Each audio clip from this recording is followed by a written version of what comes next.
নমস্কার বন্ধুরা, তোমরা সবাই কেমন আছো? আমি চলে এসেছি তোমাদের জন্য নতুন একটা রেসিপি নিয়ে। আজকে হবে রুই মাছের ঝোল, পাতলা পাতলা আলু ফুলকপি দিয়ে। তোমরা তো সবাই জানো এখন ঠান্ডার দিন পড়ে যাচ্ছে, এই সিজনে ফুলকপি উঠেছে। আর ফুলকপি দিয়ে রুই মাছের পাতলা ঝোল খেতে দুর্দান্ত লাগে। চলো দেখে নেই আমি কি করে বানালাম। এখানে আমি 3 পিস রুই মাছ নিয়েছি মিডিয়াম সাইজে। হলুদ আর লবণ দিয়ে ভালো করে মাছটা মেখে নিলাম। মাছটা মেখে নেওয়ার পরে আমি সাইডে রেখে দিলাম রেস্ট করার জন্য 10 মিনিট।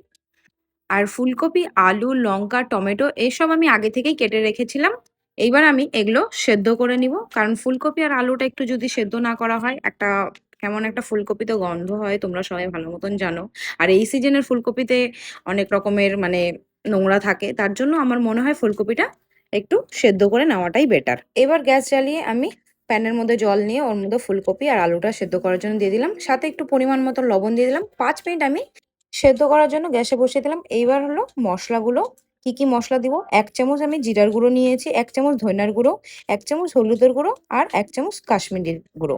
জল দিয়ে ভালো করে আমি এটা মিক্স করে নিলাম। এদিকে দেখলাম আলু ফুলকপিটা মোটামুটি সেদ্ধ হয়ে গেছে। এখন আমি এটা নামিয়ে দিব। নামিয়ে দিয়ে কড়াইটা বসিয়ে দিলাম। ততক্ষণে কড়াইটা গরম হতে থাকলো।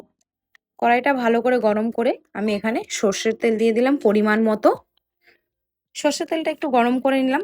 তারপরে দিয়ে দিলাম মাছ। মাছগুলো এবার আমি ভালো করে কড়া করে ভেজে নেব। তেলটা প্রথমে তোমরা গরম করে নিবে, না হলে কিন্তু জানোই মাছটা কিন্তু লেগে যায় আর ভাজতে গিয়ে মাছ ভেঙে যায়। এপিট ওপিট করে আমি মাছটা ভালো করে ততক্ষণে ভেজে নিলাম। আর তোমাদের সবার কেমন লাগে আমার রান্নার ভিডিওগুলো অবশ্যই আমাকে কমেন্ট করে জানাবে। এদিকে মাছ ভাজাটা হয়ে গেছে, আমি মাছগুলো এক এক করে উঠে নিলাম প্লেটের মধ্যে। এবার আমি এই মাছ ভাজার তেলেই আলু ফুলকপিগুলো ভাজার জন্য দিয়ে দিলাম কড়াইয়ে। আলু ফুলকপিগুলো আমি ভালো করে ভেজে নিলাম একটু লাল লাল করে, তাহলে কি হবে, ঝোলের সাথে ফুলকপিটা খেতে দুর্দান্ত মজা লাগে। ভালো করে ভেজে নেওয়ার পরে আমি আলু ফুলকপিটা তুলে নিলাম। তুলে নেওয়ার পরে এই তেলের মধ্যেই আমি ছেড়ে দিলাম কিছু পরিমাণে গোটা জিরা আর সাথে একটা শুকনো লঙ্কা। তারপরে দিয়ে দিলাম কেটে রাখা টমেটো, তার সাথে দিয়ে দিলাম 1 পিস কাঁচা লঙ্কা। আমি একটু ঝালটা বেশি খাই, কিন্তু আমার হাজবেন্ড ঝাল কম খায়, তার জন্য আমি একটাই লঙ্কা দিয়েছি। এইবার টমেটো আর গোটা মশলাগুলো অল্প ভাজা ভাজা করে নিলাম। এইবার দিয়ে দিব যে মশলাটা আমি গুলিয়ে রেখেছিলাম, মশলাটা দিয়ে দিলাম। এবার একটু তার সাথে জল দিয়ে দিলাম। ভালো করে মশলাটা এবার কষাবো। পরিমাণ মতো আমি একটু এর মধ্যে লবণ দিয়ে দিলাম। লবণ দেওয়ার পরে আমি এইবার ঢেকে দিব। ঢেকে দিয়ে মশলাটা ততক্ষণ কষবো যতক্ষণ মশলা থেকে তেল না বেরোচ্ছে।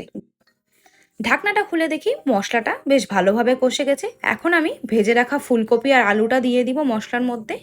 আর কিছুক্ষণ আমি এটা আবার কষাবো। এইবার এখানে আলু ফুলকপিটা বেশ ভালোভাবে কষে গেছে।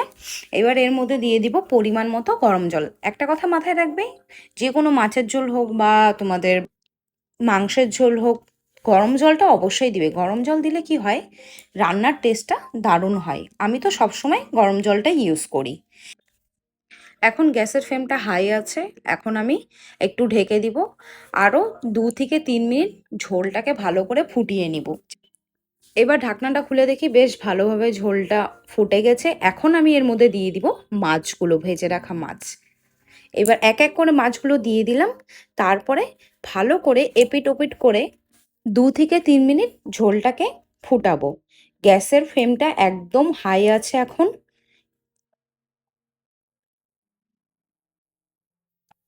এইবার সবশেষে দিয়ে দিব একটু ধনিয়া পাতা। ধনিয়া পাতাটা দিলে কি হবে, বেশ একটা আলাদাই মানে সেন্ট আসে আর কি। আমার তো খুবই ভালো লাগে।